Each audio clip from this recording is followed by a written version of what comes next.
India സ്വന്തമായി നിർമ്മിക്കുന്ന യുദ്ധവിമാനങ്ങൾക്ക് ഇന്ത്യയിൽ തന്നെ നിർമ്മിച്ച ഒരു എഞ്ചിൻ വേണമെന്ന സ്വപ്നം. ആ സ്വപ്നത്തിന് വർഷങ്ങളുടെ പഴക്കമുണ്ട്. ആ പദ്ധതിയാണ് കാവേരി.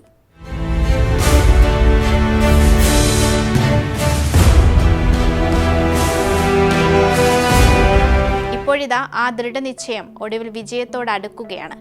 പലവട്ടം പരാജയപ്പെട്ട കാവേരി 2.0 പദ്ധതിയാണ് സഫലമാകാൻ പോകുന്നത്. 70% പൂർത്തിയായ ഈ പദ്ധതി എഞ്ചിൻ ആഫ്റ്റർ ബർണർ പരീക്ഷണങ്ങൾക്ക് ഒരുങ്ങുകയാണെന്ന റിപ്പോർട്ടുകളാണ് ഇപ്പോൾ പുറത്തു വരുന്നത്. എന്താണ് ഇന്ത്യൻ പ്രതിരോധ മേഖലയിലെ നിർണായക പദ്ധതിയായ കാവേരി? നമുക്ക് പരിശോധിക്കാം. ഞാൻ അമ്മു. ഒരു യുദ്ധവിമാനത്തിന്റെ ഹൃദയമെന്ന് വിശേഷിപ്പിക്കാവുന്ന ജെറ്റ് എഞ്ചിൻ സാങ്കേതിക വിദ്യ സ്വന്തമാക്കുക എന്നത് ഏതൊരു രാജ്യത്തിന്റെയും സ്വപ്ന പദ്ധതിയാണ്. ഇത്തരത്തിൽ ഇറങ്ങിത്തിരിച്ച ഇന്ത്യ തദ്ദേശീയ യുദ്ധവിമാനമായ തേജസ്സിനായി വികസിപ്പിക്കാൻ തുടങ്ങിയ കാവേരി പ്രോഗ്രാമിൽ നിരവധി തിരിച്ചടികൾ നേരിട്ടിരുന്നു. 1986 gas turbine research establishment Kaveri engine വികസനത്തിന് തുടക്കം കുറിക്കുമ്പോൾ ഇന്ത്യ ലക്ഷ്യമിട്ടിരുന്നത് തേജസ് വിമാനങ്ങൾക്ക് കരുത്തേകാൻ ശേഷിയുള്ള 81 കിലോ ന്യൂട്ടൺ ഡ്രൈ ത്രസ്റ്റ് ഉള്ള ഒരു എഞ്ചിനായിരുന്നു. എന്നാൽ കാവേരി എഞ്ചിന്റെ പരാജയത്തിന് സാങ്കേതികവും അടിസ്ഥാന സൗകര്യപരവുമായ വിവിധ കാരണങ്ങളുണ്ട്. ഒരു യുദ്ധവിമാന എഞ്ചിന്റെ കാര്യക്ഷമത നിർണ്ണയിക്കുന്നത് അതിന്റെ ത്രസ്റ്റ് ടു വെയിറ്റ് അനുപാതമാണ്. അതായത് എഞ്ചിൻ കോറിന്റെ ഭാരവും എഞ്ചിൻ ഉൽപ്പാദിപ്പിക്കുന്ന ത്രസ്റ്റ് പവറും തമ്മിലുള്ള അനുപാതം. കാവേരി എഞ്ചിന്റെ കാര്യത്തിൽ രൂപകൽപ്പന ചെയ്തതിനേക്കാൾ 100 മുതൽ 150 കിലോഗ്രാം വരെ അധിക ഭാരം കോർ എഞ്ചിന് ഉണ്ടായിരുന്നു. ഇത് എഞ്ചിന്റെ പ്രകടനത്തെ ഗുരുതരമായി തന്നെ ബാധിച്ചു. തേജസ് വിമാനത്തിന് ആവശ്യമായ 81 മുതൽ 85 kN ത്രസ്റ്റ് നൽകാൻ കാവേരിക്ക് സാധിച്ചില്ല. പകരം പരമാവധി 70.4 kN ത്രസ്റ്റ് മാത്രമാണ് പരീക്ഷണത്തിൽ ലഭിച്ചത്. ഈ കുറവ് മൂലം തേജസ് വിമാനത്തിന്റെ പൈലറ്റ് പ്രോട്ടോടൈപ്പുകളിൽ അമേരിക്കൻ നിർമ്മിത ജനറൽ ഇലക്ട്രിക് F404 എഞ്ചിനുകൾ ഉപയോഗിക്കേണ്ടതായി വന്നു. യുദ്ധവിമാനത്തിന്റെ എയർ ഫ്രെയിം വികസിപ്പിച്ചെങ്കിലും അതിനനുയോജ്യമായ കരുത്തുള്ള എഞ്ചിൻ നിർമ്മിക്കാൻ കഴിയാത്തത് ഇന്ത്യയുടെ വ്യോമയാന സ്വപ്നങ്ങൾക്ക് വലിയ തിരിച്ചടിയായിരുന്നു. തേജസ്സിൽ കാവേരി നേരിട്ട തിരിച്ചടി ഒരു പരാജയമല്ല, മറിച്ച് മറ്റ് പദ്ധതികൾക്കുള്ള അടിത്തറയായി മാറിയെന്ന് പറഞ്ഞാലും തെറ്റു പറയാൻ പറ്റില്ല.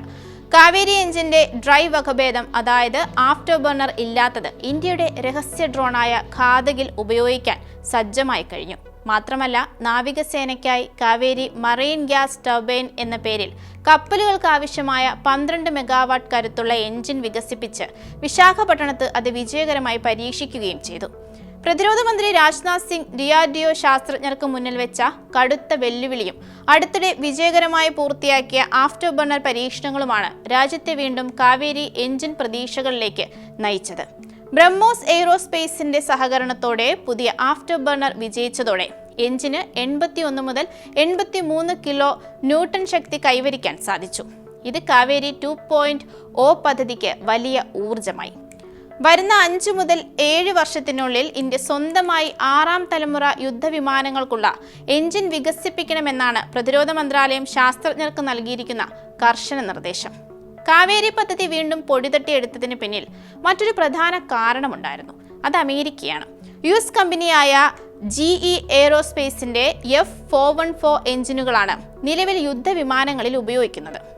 ഇത് വിമാനത്തിന് കുതിക്കാൻ ആവശ്യമായ 49 കിലോ ന്യൂട്ടൺ ഡ്രൈ ത്രസ്റ്റും 84 കിലോ ന്യൂട്ടൺ വെറ്റ് ത്രസ്റ്റും നൽകുന്നുണ്ട്. 70 മുതൽ 80 കോടി രൂപയാണ് ഒന്നിന്റെ വില. എന്നാൽ അടുത്തിടെ 99 എണ്ണം ഓർഡർ ചെയ്തിട്ട് 6 എണ്ണം മാത്രമാണ് കമ്പനി ഇന്ത്യക്ക് കൈമാറിയത്. ഈ സാഹചര്യമാണ് കാവേരി പദ്ധതി പൊടിതട്ടിയെടുക്കാനും അതിനെപ്പറ്റി ചിന്തിക്കാനും DRDOയെ പ്രേരിപ്പിച്ചത്. ഇപ്പോൾ നിർമ്മിക്കുന്ന എഞ്ചിൻ പരീക്ഷണ ഘട്ടത്തിൽ 49 മുതൽ 50 കിലോ ന്യൂട്ടൺ ഡ്രൈ ത്രസ്റ്റ് നൽകുന്നുണ്ട്. ഭാരം 1300 നിന്ന് 1080 കുറയ്ക്കാനും കഴിഞ്ഞു. ഇത് 55 മുതൽ 54 കിലോ ന്യൂട്ടൺ ഡ്രൈ ത്രസ്റ്റായി ഉയർത്താനും ഭാരം 1000 കിലോ ആയി കുറയ്ക്കാനും സാധിച്ചേക്കും. 55 മുതൽ 59 ഡ്രൈ ത്രസ്റ്റും 90 മുതൽ 100 വെറ്റ് ത്രസ്റ്റുമാണ് DRDOയുടെ ഗ്യാസ് ടർബൈൻ റിസർച്ച് എസ്റ്റാബ്ലിഷ്മെന്റ് ലക്ഷ്യമിടുന്നത്. വിജയിച്ചാൽ ഇന്ത്യ നിർമ്മിക്കാൻ ഒരുങ്ങുന്ന നൂതന ജെറ്റായ തേജസ് MK2വിലും ഇത് ഉപയോഗിക്കാം. നിലവിൽ തേജസ് MK1A, MK2 വിമാനങ്ങൾക്കും നിർദ്ദിഷ്ട അഡ്വാൻസ്ഡ് മീഡിയം കോമ്പാക്ട് എയർക്രാഫ്റ്റ് പ്രോജക്റ്റിന്റെ ആദ്യ പ്രോട്ടോടൈപ്പുകൾക്കും അമേരിക്കയുടെ GE എഞ്ചിനുകളാണ് ഉപയോഗിക്കുന്നത്. വ്യോമസേനയുടെ കരുത്ത് വർദ്ധിപ്പിക്കുന്നതിനൊപ്പം പ്രതിരോധ ഉൽപാദനത്തിൽ പൂർണ്ണ സ്വയം പര്യാപ്തത കൈവരിക്കുക എന്ന ലക്ഷ്യത്തോടെയാണ് കാവേരി 2.0 പദ്ധതിക്ക് കേന്ദ്ര സർക്കാർ ഊർജം നൽകുന്നത്. ഫ്രഞ്ച് ആഗോള കമ്പനികളുടെ സാങ്കേതിക സഹകരണത്തോടെ DRDOയ്ക്ക് കീഴിലുള്ള ഗ്യാസ് ടർബൈൻ റിസർച്ച് എസ്റ്റാബ്ലിഷ്മെന്റാണ് പദ്ധതിക്ക് നേതൃത്വം നൽകുന്നത്. കാവേരി എഞ്ചിൻ പൂർണ്ണ സജ്ജമാകുന്നതോടെ യുദ്ധവിമാന എഞ്ചിനുകൾക്കായി വിദേശ രാജ്യങ്ങളെ ആശ്രയിക്കുന്നത് ഇന്ത്യക്ക് പൂർണ്ണമായും അവസാനിപ്പിക്കാം. ആഗോളതലത്തിൽ യുദ്ധവിമാന എഞ്ചിൻ വികസിപ്പിക്കാനുള്ള സാങ്കേതിക വിദ്യ കൈമുതലായുള്ള അമേരിക്ക, റഷ്യ, ബ്രിട്ടൻ, ഫ്രാൻസ് എന്നീ വൻ ശക്തികളുടെ പട്ടികയിലേക്ക് ഇന്ത്യയും ഇതോടെ അഭിമാനത്തോടെ കയറുമെന്നത് മറ്റൊരു പ്രധാന നേട്ടം. പ്രതിരോധ രംഗത്തെ ഈ മികവ് അതിർത്തികളിൽ ഇന്ത്യയുടെ മേധാവിത്വം ഇരട്ടിക്കുമെന്നത് സംശയമില്ലാത്ത കാര്യവും. ഭാവിയിൽ ഇന്ത്യ നിർമ്മിക്കുന്ന 5ാം തലമുറ, 6ാം തലമുറ യുദ്ധവിമാനങ്ങൾക്ക് അടിത്തറയിടുന്നത് കാവേരി 2.0 നേടിയ സാങ്കേതിക വിദ്യകളായിരിക്കുമെന്ന് തന്നെയാണ് പ്രതീക്ഷ.